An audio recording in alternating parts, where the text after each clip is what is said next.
नमस्कार। धान की फसल में एक सबसे बड़ी यदि समस्या की बात की जाए तो खरपतवार की है। धान रोपाई करने के तुरंत बाद से लगा करके और बाद में भी खरपतवार उग जाते हैं और जब खरपतवार हमारी धान की फसल में उगते हैं तो एक तरह से वो नुकसान नहीं पहुंचाते हैं, वो कई तरह से नुकसान पहुंचाते हैं। और चौड़ी पत्ती और सकरी पत्ती वाले दोनों तरह के खरपतवार उगते हैं, तो दोनों तरह के खरपतवार नाशी की दवा को भी हमको यूज करना पड़ता है। बहुत सी दवाएं ऐसी आती हैं जिनका हम अपने धान की फसल में यदि स्प्रे करते हैं तो खरपतवार तो दूर हो जाते हैं, लेकिन उसके साथ साथ हमारी धान की फसल को भी काफ़ी अधिक नुकसान पहुंचाते हैं। आज दोस्तों हम एक ऐसे खरपतवार नाशी के बारे में आपको बताने जा रहे हैं जिसका यूज करके आप खरपतवार अपने धान की फसल से आसानी से दूर कर पाएंगे। चौड़ी पत्ती वाले हों या सकरी पत्ती वाले हों, दोनों कंट्रोल हो जाएंगे, लेकिन इसको आप सही तरीके से यूज करना रहेगा। और चलिए हम पहले बात करते हैं, जब खरपतवार उग जाते हैं तो इनसे क्या क्या नुकसान होता है। पहला नुकसान दोस्तों यही होता है, जो खरपतवार उगते हैं तो उगने पर जो हम उर्वरकें देते हैं, जो पोषक तत्व देते हैं, वो पौधे को ना मिल करके खरपतवार ज़्यादा से ज़्यादा ले लेते हैं। क्योंकि अक्सर खरपतवार की आप देखते होंगे जड़ अधिक विकसित होती है, जिससे वो पौधे जो उर्वरक देते हैं उसकी मात्रा ज़्यादा ले लेते हैं और पौधे बड़े खरपतवार के हो जाते हैं और हमारा धान का पौधा छोटा रह जाता है। इसका यदि हम सही नियंत्रण करें कि जैविक नियंत्रण करें तो ये निराई गुड़ाई करना सबसे अच्छा तरीका है। लेकिन बहुत बड़े खेत या लंबे स्तर पर यदि हम खेती करते हैं तो ये तरीका हम अपनाएंगे तो काफ़ी अधिक हमको लागत लगानी पड़ेगी, यानी बहुत अधिक खर्चा होगा। और निराई गुड़ाई करने के कुछ समय के बाद हम देखते हैं खरपतवार फिर से उग जाते हैं और फिर से हमको उनको निकालना पड़ता है। इसलिए यदि हम ये पुराना पारंपरिक तरीका अपनाते हैं तो बहुत अधिक खर्च आता है। हाँ, छोटे स्तर पर यदि आप खेती कर रहे हैं तो ये तरीका अपना करके काफ़ी अच्छे से खरपतवारों को कंट्रोल कर सकते हैं, क्योंकि इसमें आप निराई आसानी से कर सकते हैं। चौड़ी पत्ती, सकरी पत्ती, कोई भी खरपतवार हो सभी कंट्रोल हो जाते हैं।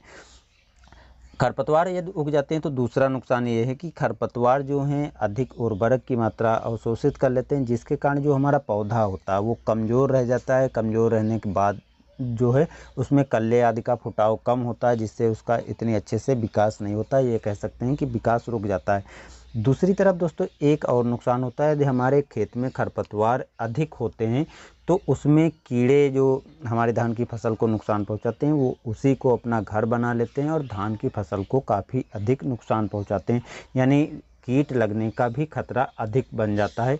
इसके साथ साथ यदि खरपतवार उग जाते हैं तो चूहे आदि जो हैं खेत में अधिक से अधिक बिल बनाते हैं, जो हमारी फसल को काट करके भी ख़राब कर देते हैं।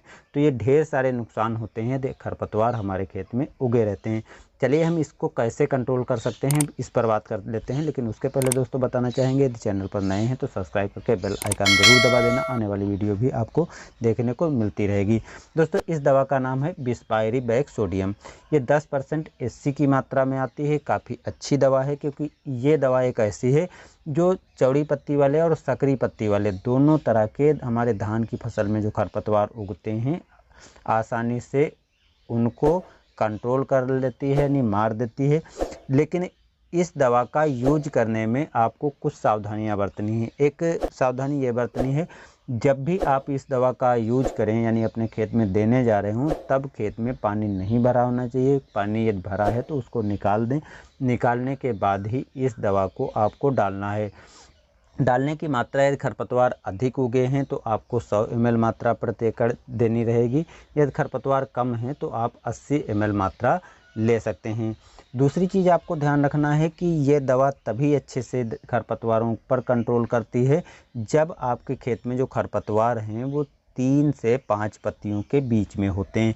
यदि इससे बड़े खरपतवार हो जाते हैं तो डोज भी आपको ज़्यादा देनी पड़ेगी, जिससे खर्चा भी आपका ज़्यादा आएगा और इतने अच्छे से खरपतवार दूर नहीं होंगे। तो इस बात का भी आपको ज़रूर ध्यान रखना है कि जब 3 से 5 पत्तियों के बीच में खरपतवार हों तभी आप इसका अपने खेत में स्प्रे करें। इसके साथ साथ दोस्तों एक चीज़ और आपको ध्यान रखनी है कि जब भी आप कोई खरपतवार नाशी दवा का यूज करें तो फ्लैट नोजल या जेट नोजल का यूज करें, जिससे खरपतवार अच्छे से कंट्रोल हो जाएंगे। खरपतवार नाशी इस दवा का यदि आप अपने खेत में दे देते हैं यानी स्प्रे कर देते हैं तो स्प्रे करने के 2 से 3 दिन बाद आपको पानी खेत में भर देना है। पानी इस प्रकार से भरना है कि लगभग 7 से 10 दिन तक खेत में पानी भरा रहे, जिससे जो खरपतवार हैं वो आसानी से गल जाएं। जब आप इस दवा को स्प्रे करके पानी लगा देंगे तो खरपतवार जो हैं आसानी से गल जाएंगे। यदि पानी नहीं लगाते हैं तो खरपतवार इतने आसानी से दूर नहीं होंगे। तो इन बातों का ध्यान रखेंगे तो आप बिस्पायरी बैग सोडियम की जो 10% SC वाली मात्रा है, इसको आप अपने खेत में देंगे तो आसानी से जो चौड़ी पत्ती वाले खरपतवार हों या सकरी पत्ती वाले खरपतवार हैं, उन पर कंट्रोल किया जा सकता है। तो दोस्तों, आप के खेत में यदि खरपतवार उगे हैं तो आप इसको यूज कीजिए, समय पर यूज कीजिए, जिससे खरपतवार कंट्रोल हो पाएँ और आप धान की अच्छी से अच्छी खेती कर पाएँ। धन्यवाद।